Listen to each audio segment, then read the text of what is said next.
하나님의 말씀은 177페이지 요한복음 18장 1절부터 11절까지 교독을 드립니다.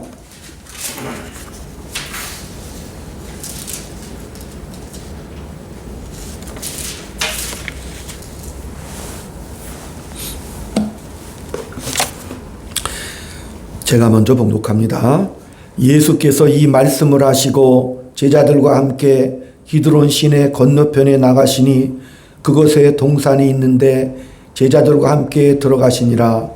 그곳은 가끔 예수께서 제자들과 모이시는 곳으로 예수를 하는 유다도 그곳을 알더라. 유다가 군대와 대제사장들과 바리새인들에게서 얻은 아랫사람들을 데리고 등과 횃불과 무기를 가지고 그리러 오는지라. 예수께서 그 당할 일을 다 하시고 나아가 이르시되 너희가 누구를 찾느냐. 대답하되 나사렛 예수라 하거늘 이르시되 내가 그니라 하시니라. 그를 파는 유다도 그들과 함께 섰더라. 예수께서 그들에게 내가 아니라 하실 때에 그들이 물러가서 땅에 엎드러지는지라. 이에 다시 누구를 찾느냐 물으신데 그들이 말하되 나사렛 예수라 하거늘. 예수께서 대답하시되 너희에게 내가 그니라 했으니 나를 찾거든 이 사람들이 가는 곳을 용납하라 하시니. 이는 아버지께서 내게 주신 자 중에서 하나도 잃지 아니하였사옵나이다 하신 말씀을 응하게 하려 함이로라. 이에 시몬 베드로가 칼을 가졌는데 그것을 빼어 대제사장의 종을 쳐서 오른편 귀를 베어버리니 그 종의 이름은 말더라. 예수께서 베드로더러 이르시되 칼을 칼집에 꽂으라. 아버지께서 주신 잔을 내가 마시지 아니하겠느냐 하시니라. 아멘. 우리 서로 인사 나눕니다. 주의 사랑으로 사랑합니다. 사랑으로 사랑합니다. 성도님 덕분에 행복합니다. 성도님 덕분에 행복합니다. 예수님은 나의 구주심을 믿습니까? 아멘. 하나님은 나의 아버지이심을 확신하십니까? 아멘. 아멘.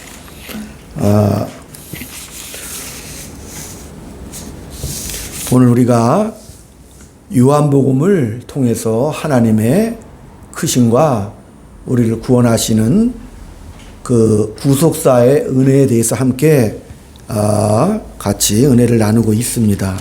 이 요한복음의 기록 목적은 우리가 서두에서도 말씀하셨듯이 31절에 오직 이것을 기록함은 너희로 예수께서 하나님의 아들 그리스도이심을 믿게 하려 하며 또 너희로 믿고 그 이름을 힘입어 생명을 얻게 하려 함이니이다.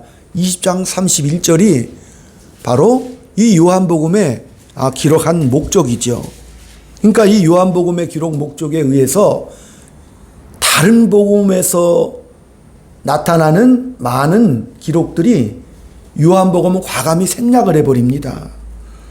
우리가 요한복음 오늘 이렇게 18장을 살펴보지만 우리 예수님께서 사실은 기드론 골짜기 건너서 자주 가시던 곳이 겟세마네 동산이거든요.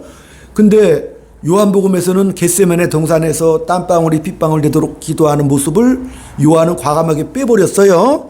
다른 복음에는 있는데. 그리고 또 다른 복음에서는 나의 하나님 나를 어찌하여 버리시나이까 애절하게 아버지 앞에 기도하는 거 다 빼버렸어요.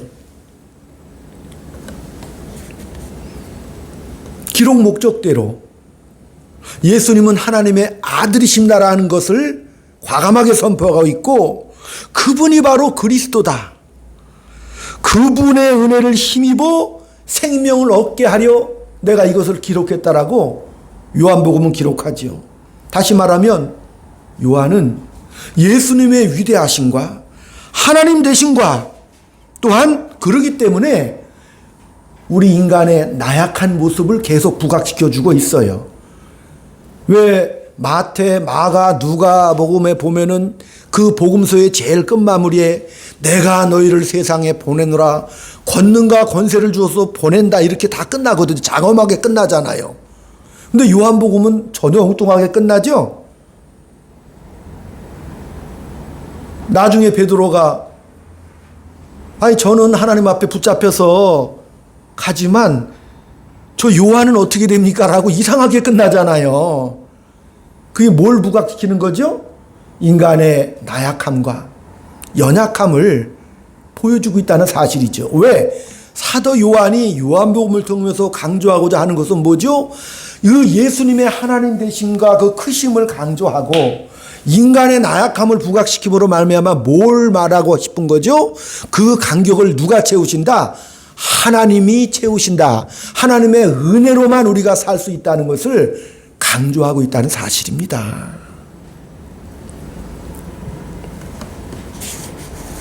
오늘 본문에도 우리 예수님께서 이제 대제사장의 그 기도를 마치시고 계속해서 그 기도를 마치시고 이제는 기드론 골짜기를 건너서 제자들과 행하실 때 드디어 유다가 로마 군대를 데리고 대제사장들을 데리고 찾아왔습니다.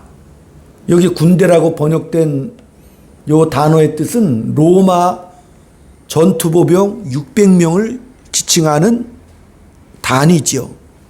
세계 최강의 보병 전투단인 로마 보병대 600명이나 왔어요. 또 대제사장들과 그를 따르는 사람들 포함해서 엄청난 무리들이 예수님을 잡으려고 찾아왔다는 사실입니다. 그러니까 우리 예수님께서 내가 바로 나사렛 예수다. 다른 사람들은 다 풀어주고 돌려보내 주어라. 또한 예수님께서 칼을 뽑아서 대제사장의 종이었던 말고의 길을 자르는 그 베드로를 나무라시고 그 말고의 귀를 이렇게 붙여주시고 순순히 잡혀가시는 장면을 오늘 보게 되는 것입니다.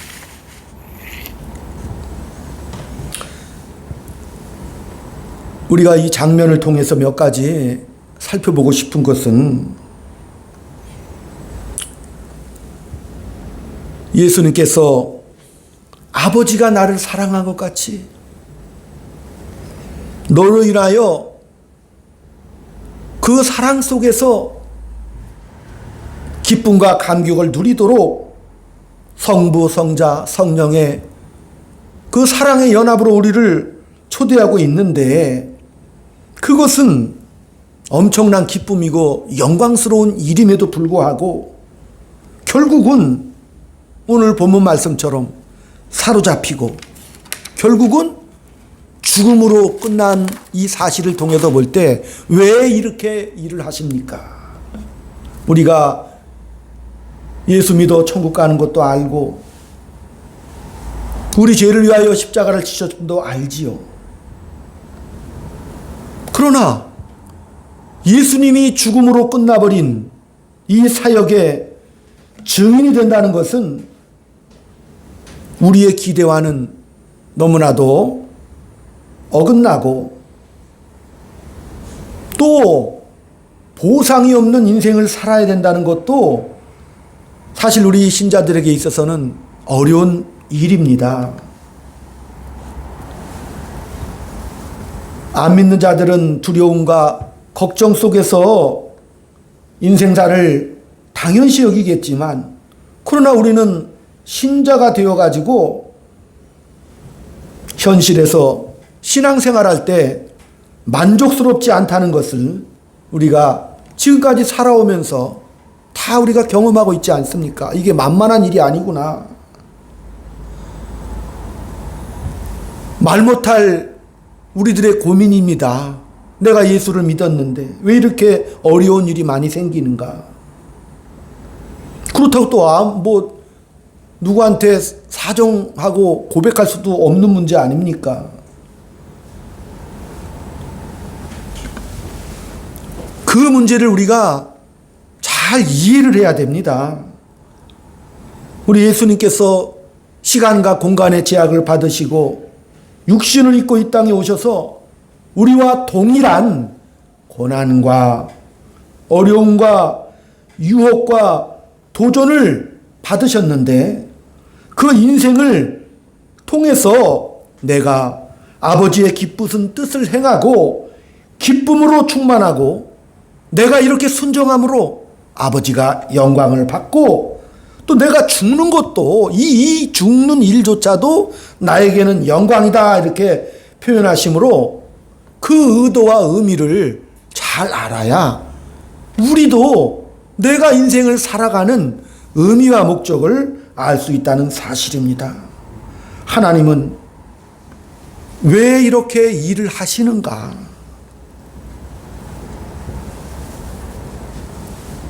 또한 우리가 예수님의 보냄을 받은 영광을 입은 우리가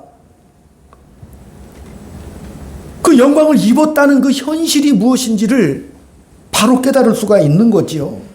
거기서부터 풀어내야 하는 것입니다.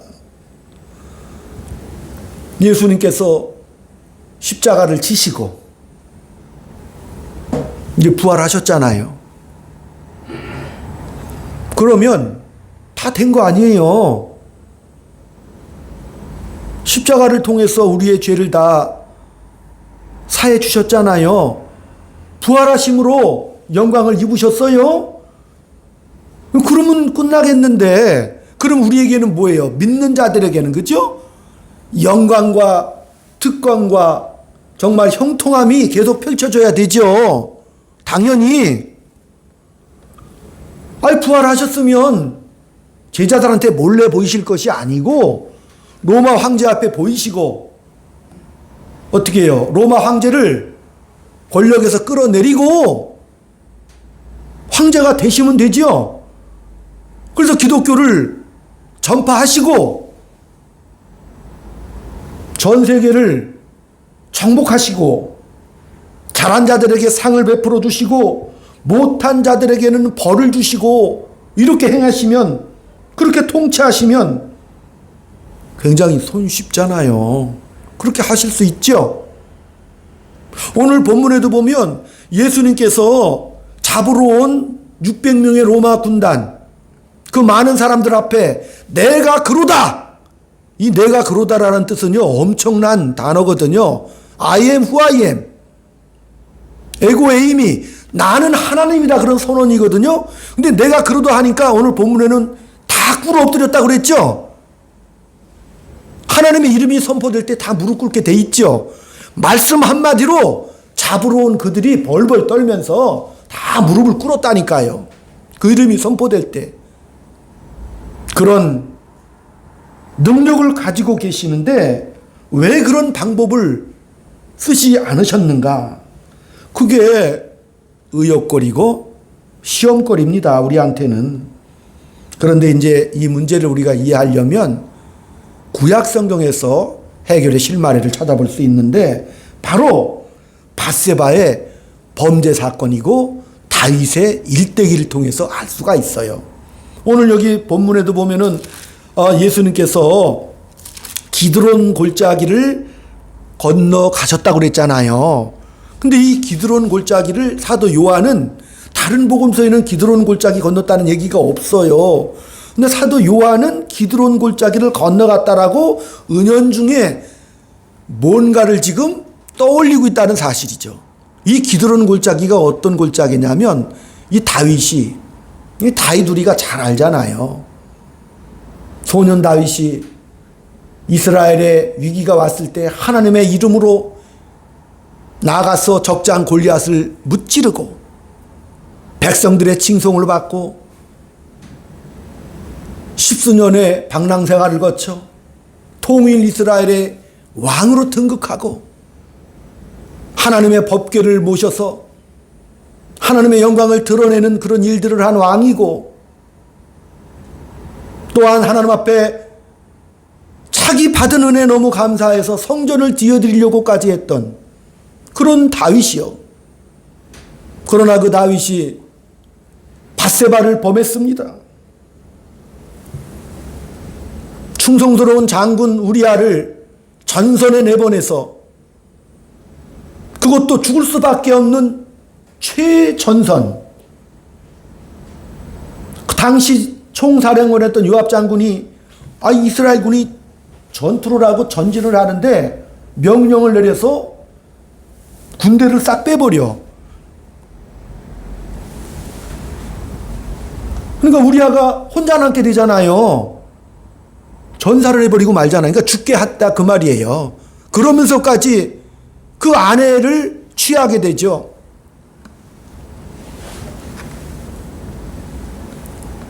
이 범죄는 오게티 같은 왕이 실수해서 한 그런 범죄라고 취급하지 않고 그의 모든 전 인생을 뒤흔들어 버리고 명성을 꺾어버리는 그런 사건이 됩니다. 그 사건의 결과가 어떻게 된 거예요? 그 큰아들 또한 충성스러웠던 그 요압 장군이 아이도벨이 참모가 반란을 일으켜요. 압살롬과 함께 큰아들. 그 압살롬이 궁궐을 점령하고 다윗의 부인들을 이 아들이 또 이렇게 또 강간을 해버려. 그리고 이 다윗은 자기 몇몇 부하들과 함께 절며 울며 어디로 도망가요? 기드론 골짜기로 도망갔다니까요. 오늘 본문에 나오는 이 기드론이라는 뜻은 어둠의 골짜기다 그런 뜻이거든요. 그러니까 죄로 말미암아 절망 가운데 울며 쫓겨가는 다윗. 다윗이 밧세바를 범했을 때 당시 선지자였던 나단이 찾아와서 그런 말을 해요. 어느 부자가 있었는데 손님이 왔는데 이 부자가 손님을 대접하려고 그 이웃에 정말 양 한 마리밖에 없는 그 이웃의 양을 뺏어다가 손님을 대접했습니다. 그러니까 다윗이 막 화를 내요. 그런 못된 놈이 어딨냐고. 지는 수천 마리 양이 있으면서 이웃에 한 마리밖에 없는 그 양을 뺏어다가 대접하는 놈이 어디 있느냐고. 나단이 뭐라고 그랬어요? 당신이 그러다라고 딱 찍어버렸잖아요. 우리 예수님도 내가 그러다라고 선포하셨죠. 근데 오늘 이 다윗도 지적을 받아요. 당신이 그 사람이다. 그 죄악의 몸을 입고 어디로 건너가는 거예요? 기드론 골짜기로 건너가는 거예요. 죄악 중에 빠진 다윗이. 그러니까 다윗이 시편 51편에 이런 고백을 해요. 하나님, 저는 태어날 때부터 죄인입니다. 모태로부터 죄악 중에 출생했습니다. 저는 죄로 만들어진 존재라서 죄 안에는 그냥 죄질 생각밖에 없고 내 본질이 죄인입니다. 다윗은요, 잘못을 회개하는 회개를 한 것이 아니고 제 존재 자체가 아예 죄악 덩어리입니다. 이렇게 고백을 한 거죠. 나에게 정한 마음을 창조하여 주옵소서. 아예 본질적인 회개를 해버렸다니까요.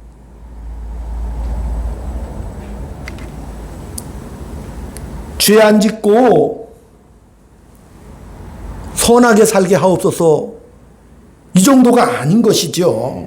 나는 아예 선하고 의롭고 가치 있는 것들을 선택할 기회조차가 없는 그런 죄인입니다. 이렇게 고백을 했습니다. 자기 안에서는 죄밖에는 나올 것이 없다라고 이렇게 고백을 했다니까요. 이 회개를 통해서 자기를 깨달은 거예요. 하나님께서 구하시는 제사는 상한 심령이심을 내가 알았습니다. 그러면서 뭘 받아요? 그때 비로소 다윗이 기드론 골짜기를 건너가면서 뭘 받아요? 하나님의 은혜를 받아요. 그때 비로소 하나님께서 은혜를 베푸시는 것이구나. 아브라함은 믿음의 조상이라고 그러잖아요. 다윗은 은혜의 조상이라고 그러죠. 예? 나는 나쁜 놈입니다. 다시는 내가 그렇게 살지 않겠습니다.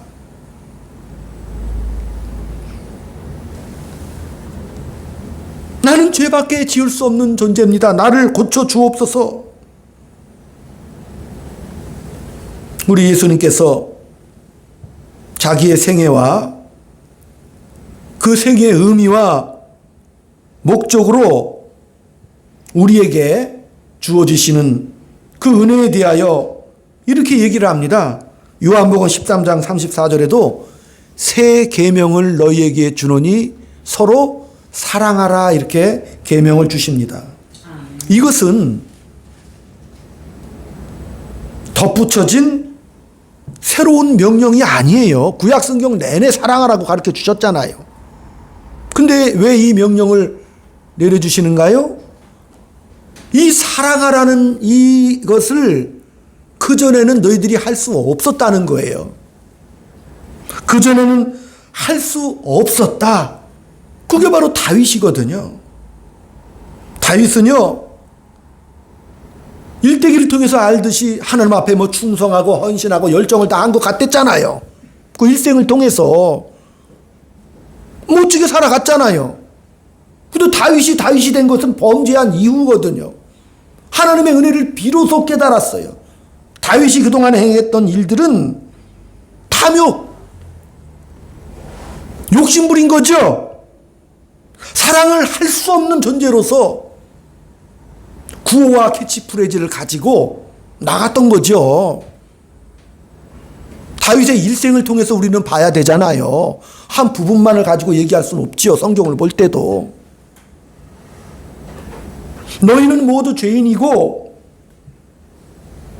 너희 안에는 선함과 보람과 헌신과 영광과 명예가 너희 안에서는 일어날 수가 없다.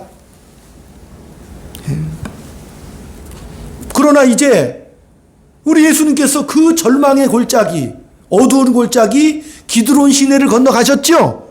뭘 상징하죠? 이제는 할 수 있다. 아멘. 이제는 내가 너희로 할 수 있게 하기 위해서 내가 왔다 이렇게 말씀하시는 것이죠. 아버지께서 나를 사랑한 것 같이 내가 너희를 사랑한다. 내가 이렇게 순종하는 것 같이 너희도 순종할 수도 있고 너희도 사랑할 수 있다 이렇게 말씀하시는 것이죠. 그 일을 위하여 내가 죽는 거다. 사랑할 수 있게 하기 위해서, 순종을 할 수 있기 위해서 내가 이렇게 죽는 거다. 새 계명이 뭐예요? 그전에는 할 수 없었던 계명이지요. 이제는 선택의 여지가 없었다 그 말이에요. 그런데 이제 새 계명은 뭐예요? 새롭게 할 수 있는 힘을 얻었다 그런 뜻입니다.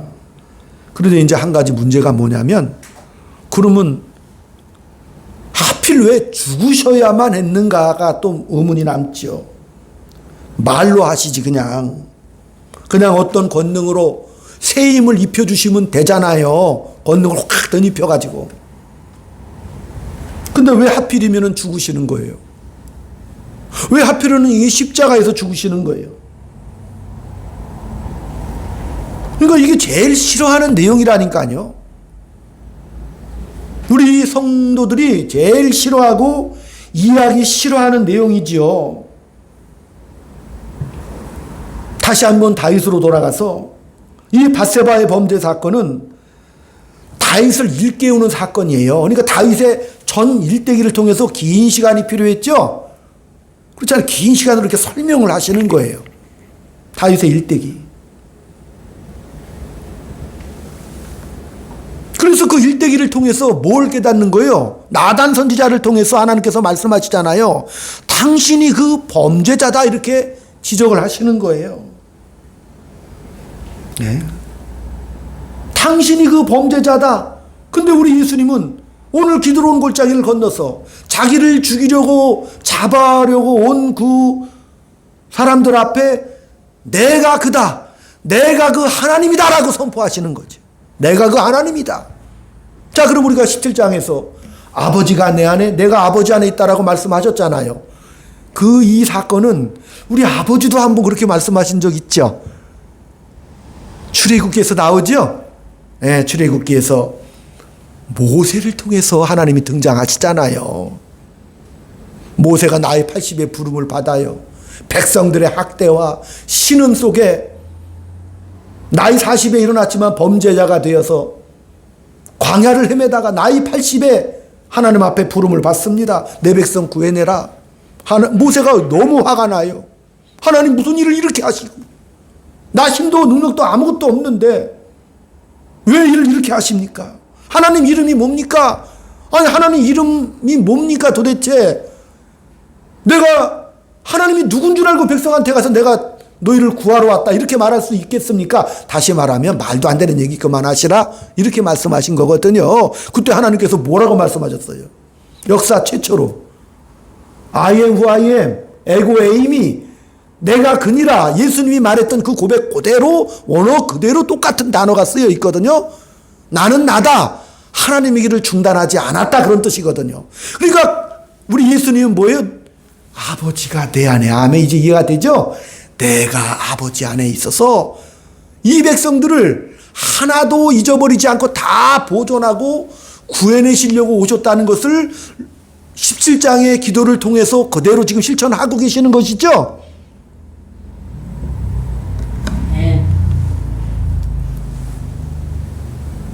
아버지가 내 안에 계시고 내가 아버지 안에 있다. 하나님의 권능과 내가 온 의미, 인간이 범죄하고 배반함으로 타락했지만 하나님의 큰 사랑의 회복을 통해서 하나님의 자녀로서 우리를 회복시켜 주시려고 이 땅에 오신 의미지요.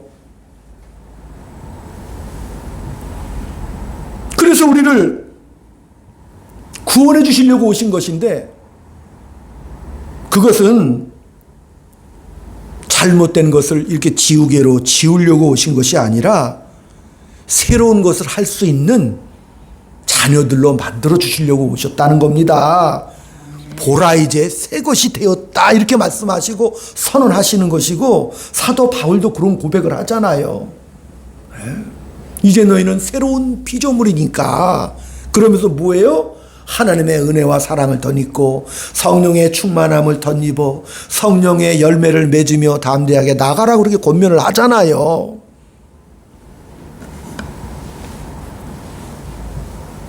전에는 할 수 없었다. 다윗이 그랬잖아요. 선한 열심을 가졌죠. 하나님 앞에 영광을 드리려고 선한 열심을 가졌고 희생하고, 그죠? 백성들을 위해서 막 그일라 백성들 어려울 때 막 가서 도와주고, 그죠? 또 뭐 사울왕도 죽이지 않고 막 덕을 많이 세우잖아요. 그런 열심과 봉사. 그런데 하나님은 그런 다윗을 통해서 네가 그다, 네가 그 범죄자다 왜 이렇게 지적을 하시는 거예요? 네가 행했던 그 모든 발걸음마다 밧세바를 통해서 네 존재를 깨닫기 전에는 그것이 뭐였다? 구호였다 이렇게 말씀하시는 거예요.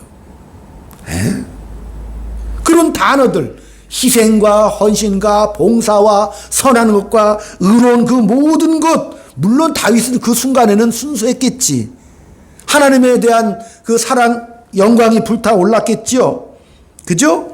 자기는요, 자기가 죄를 짓는다라고 전혀 생각을 안 했다니까요. 나단이 와서 당신이 그러다라고 지적하기 전까지는 죄인지도 몰랐어요. 일국을 다스리는 왕이 부인 하나 더 뒀다고 뭔 죄가 돼?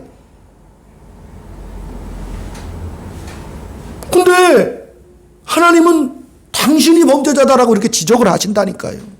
그때 비로소 자기의 허상이 다 깨져버린 거죠. 하나님을 사랑했고 헌신했고 봉사했고 순수했던 그 모든 마음들의 저변에는 뭐가 없었다? 따라합시다. 사랑이 없었다. 사랑이 없기 때문에 그런 일들이 벌어지는 거죠. 이것은 우리가 살아가는 시대뿐만 아니라 인류 역사의 시대마다 벌어졌던 일들입니다. 왜? 잘하려고 하면은 많은 사람들이 죽어 나가지요, 그냥. 그렇잖아요. 전에도 말씀드렸지만 캄보디아의 폴포트 정권 1970년대 아니 자국민의 3분의 1을 죽였다니까. 뭘 하려고? 공산주의 이념을 실천하려고 서로, 그죠? 공평하게 나누자 기회 군중을 갖자. 하나로 뭉치자. 그래 놓고는 자기 백성들을 그 폴포트가 미국에서 유학받고 배운 놈이거든요. 공산주의 사상에 물들이니까 잘해보자 그래서 400만을 죽였다니까. 아주 잔인하게. 아돌프 히틀러가 그 백성들의 전폭적인 지지를 받았죠. 전폭적인 독일 국민의 지지를 받았다니까요. 공산주의가 막 바로 하니까 독일 국민들의 선택은 뭐예요? 야, 공산주의는 아닌 것 같아. 저 나치즘, 파시즘이죠. 민족 우월주의란 말이에요. 야, 우리는 나치즘을 택하자. 이래가지고 히틀러를 추종했다가 자국민 2천만 명이 죽었다니까요. 세계 역사는 그런 역사가 비일비재하죠.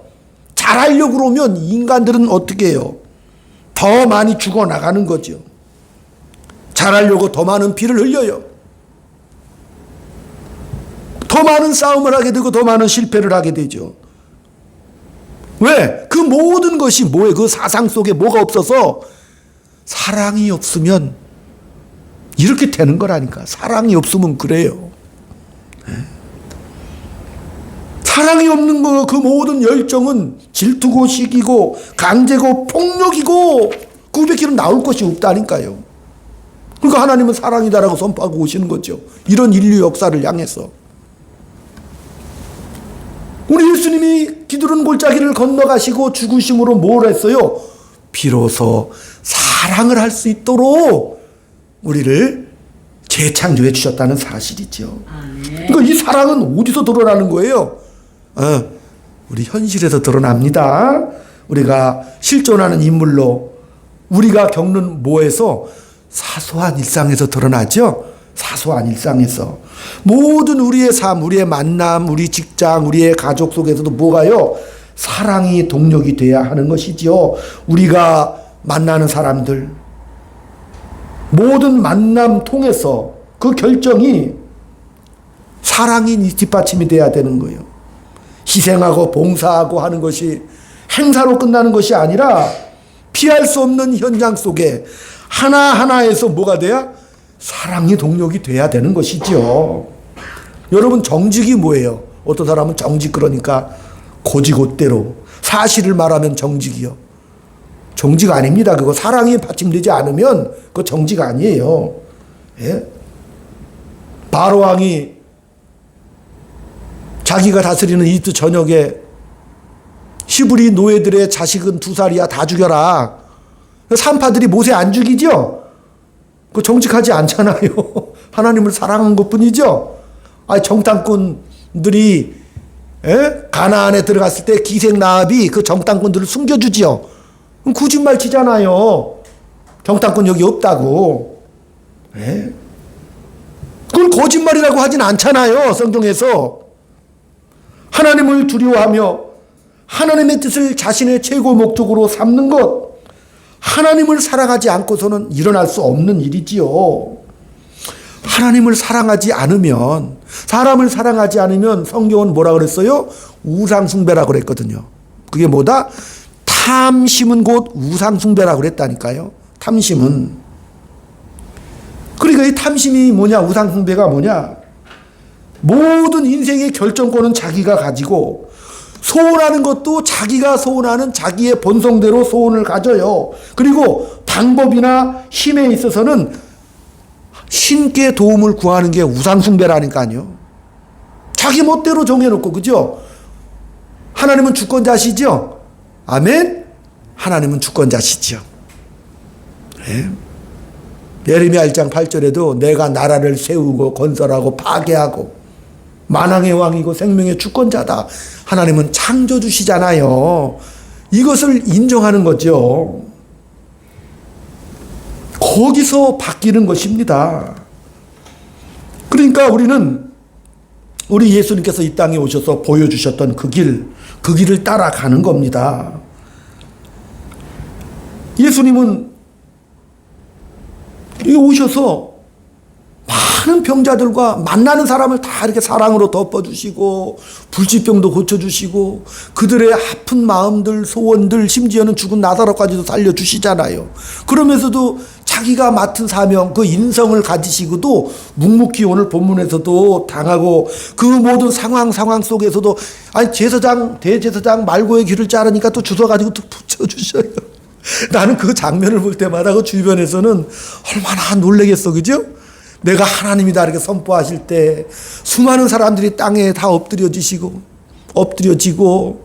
귀도 이렇게 막 붙여줘요. 기가 막힐 현실 아닙니까? 그 모든 상황과 경우 속에서 다 그것을 사랑으로 겪어 나가시죠?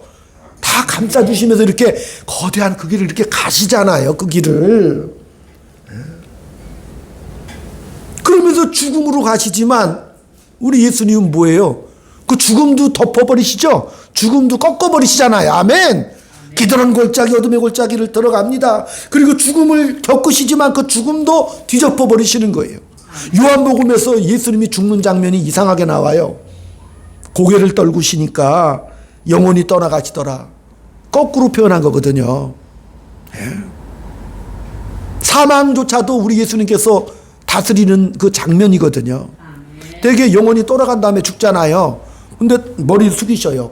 마음대로 조절하신다는 그런 뜻을 요한은 십자가의 죽음 속에서 표현하고 있다는 사실이죠. 죽음마저도 뒤집어 버린다. 우리 주님은요, 우리에게 구원을 베푸시고 멀리서 야 너희들 잘하냐? 하늘에서 이렇게 바라보시면서 저거 못하고 있네? 심판의 눈으로 보고 계지 않고 사랑의 눈으로 보고 계십니다. 이 사실을 잘 깨달아야 되는 것이죠. 네. 우리의 신앙은 남을 비난하고 판단하고 지적하기에 바쁘지만, 그렇죠? 원망하기에 바쁘지만, 그러나 오늘 우리 예수님께서 그 기드론 골짜기를 건너가시면서 사랑이 동력이 되라고 지금 말씀하시는 겁니다. 명분도 있고 주장도 있고 무슨 표효도 있지만 그 모든 인생사에서 사랑을 할 줄 몰라서 실제로는 하루하루 신앙생활 못하면서 살 때가 얼마나 많습니까? 실제로는 형식과 형태는 종교성을 가지는 거예요. 그러나 그 동력이 없어. 사랑이 없어요. 우리 예수님은 나를 믿는 자는 나보다 더 큰 일을 할 것이다라고 말씀을 하십니다. 우리 보고 역사를 바꿔라, 뭐 정치 경제를 다 뒤집어 엎어라 이런 말씀은 안 하시잖아요. 지금 왜? 예수님이 이미 바꿔놓은 세상이죠. 무슨 세상? 사랑이 동력이 되는 이 세상을 만들어 놓으신 거예요. 그리고 우리들을 부르셔서 너는 하나님의 자녀의 운명이 있어 하면 영광과 기쁨이 있지 않냐. 네 정체가 빛으로 생명을 얻은 하나님의 놀라운 공동 상속자요 하늘나라를 유업으로 받은 자가 아니냐. 네 운명이 그러니까 하루하루 힘있게 살아가라 이렇게 말씀하시는 거예요. 본문 가운데서. 네.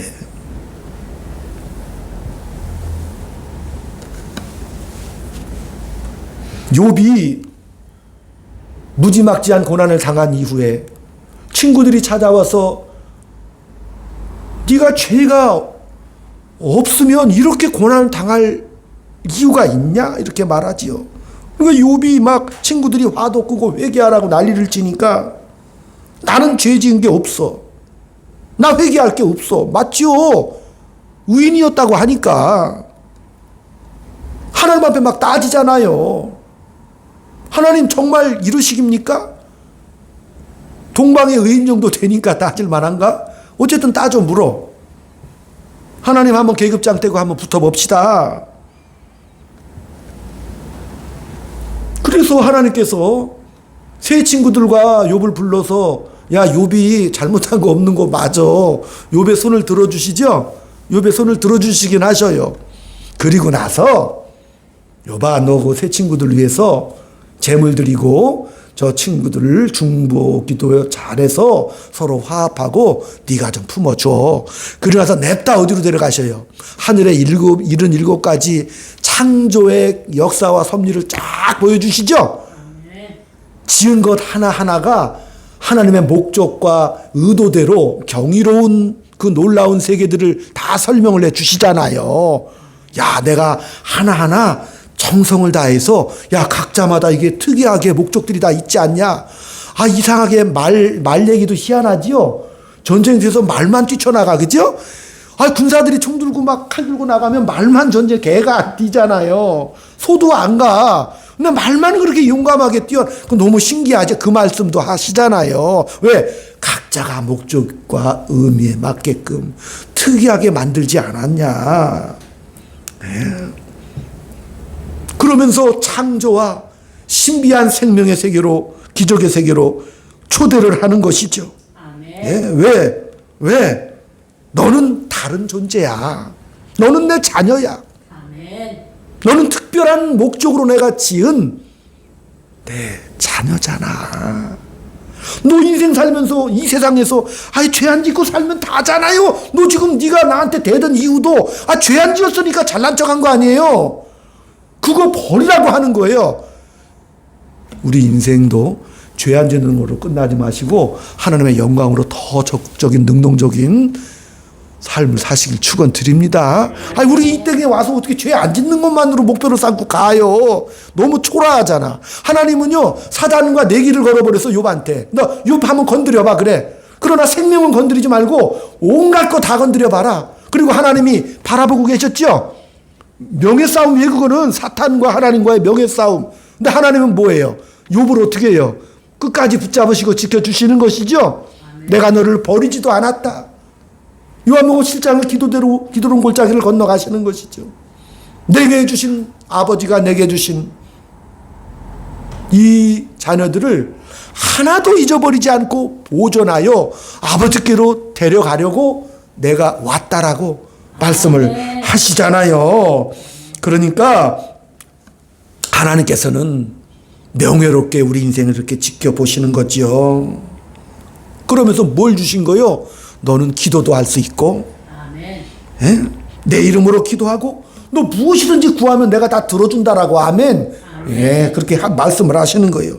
그러니까 뭐야? 다 해줄 테니까 이제는 우리 예수님처럼 너도 현존하는 인물로 생을 살면서 해라, 이렇게 말씀하시는 거예요. 예. 삶에서 한번 해봐라. 괜찮아. 너 못하고 넘어지는 것도, 야, 그것도 내가 다 협력하여 너 유익하게 해줄 테니까. 이래도 한 주간 멋지게 안 사실 거예요? 해볼만 하죠? 예, 왜? 그렇게 하나님이 우리 편들어 주시기 때문에. 그죠? 그게 우리 예수님께서 지금 세상에서 한 일이지요. 예? 그래서 하나님의 영광, 내 영광, 예수님의 영광, 내 영광, 이 목적, 방법을 우리가 이해하게 되면 우리 인생을 깊이 깨닫게 되는 것이죠. 왜? 하나님이 왜 우리에게 인생을 그런 길을 걷게 하시죠? 하나님은요, 하나님의 생각은 그래요. 기계적 조작으로 우리를 그렇게 결말 내고 싶지 않으신 거예요. 그만큼 인격적인 하나님이시잖아요. 아버지가 나를 세상에 보낸 것 같이 나도 너희를 세상에 보낸다. 걱정하지 마라. 힘내라. 영광을 살아라. 기적을 살아라. 이렇게 오늘 본문 가운데 격려하고 계신다는 사실입니다. 아멘. 기도하겠습니다.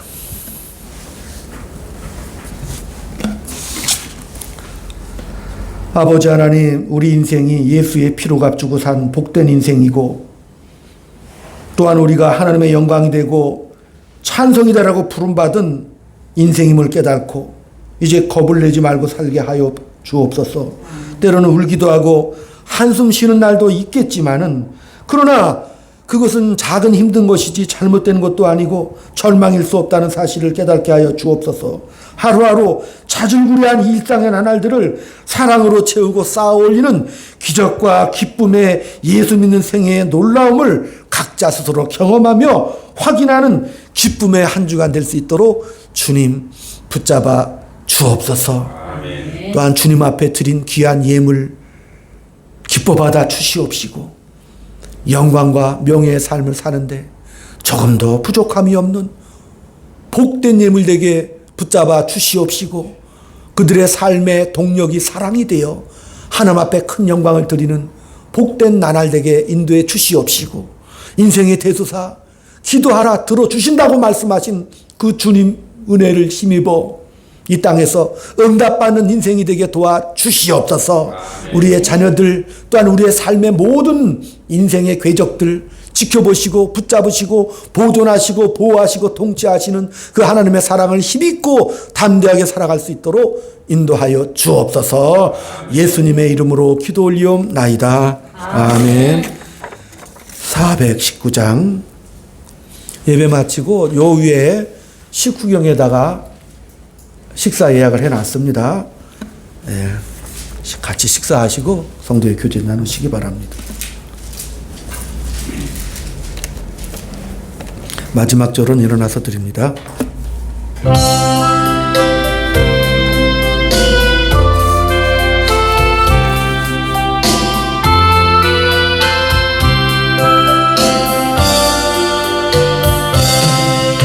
주 날개미 내가 편안히 쉬네. 밤 깊고 비바람 몰아쳐도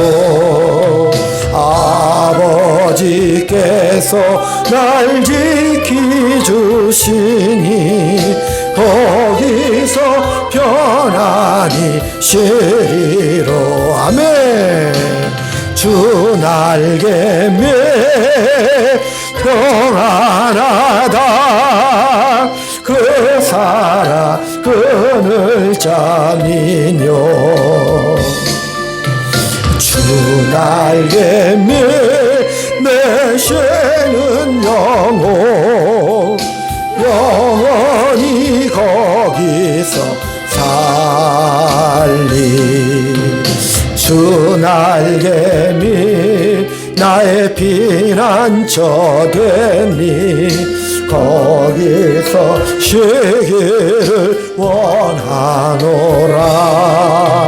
세상이 나를 위로치 못하나 거기서 평화를 누리리라.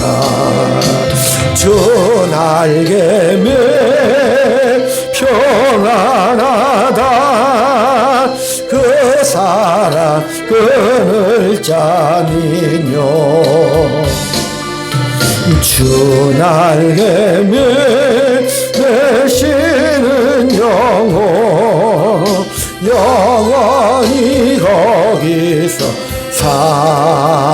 일어나서 주 날개미 참된 기쁨이 있네.